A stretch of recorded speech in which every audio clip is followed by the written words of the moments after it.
Global airlines are fighting to cope with a sudden surge in oil prices. Carriers like United Airlines and Air New Zealand have announced higher fares and lower capacity. But the industry's ability to stay profitable may depend on whether consumers pull back on flying to save money. The airline industry had forecast record profits of $41 billion this year. But then came the US-Israeli conflict with Iran, which began last month. Jet fuel prices have since doubled and forced carriers to rethink their strategies. It's a blow to the industry after last year's record global passenger numbers. They'd reached about 9% above pre-pandemic levels despite supply chain challenges. Those factors had held back capacity growth and given airlines strong pricing power as they filled more seats on each plane.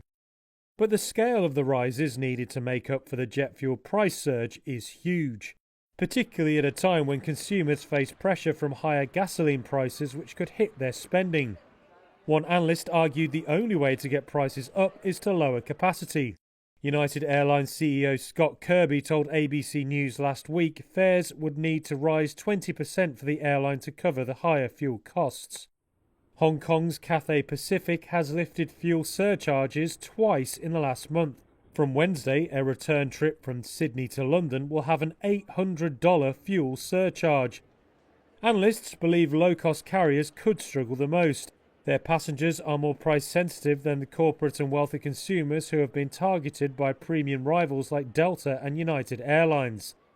The Middle East conflict is the fourth oil shock for the airline industry since the turn of the century, though it's the first where some carriers have spoken of concern about securing physical supplies of fuel due to the effective Strait of Hormuz closure. One leading analyst has argued the current oil shock is expected to widen the gap between financially strong and weaker airlines. They believe carriers with strong balance sheets, pricing power and reliable access to capital are better positioned to deal with ongoing pressures. And they argue airlines with low profitability and limited funding options may face more financial stress.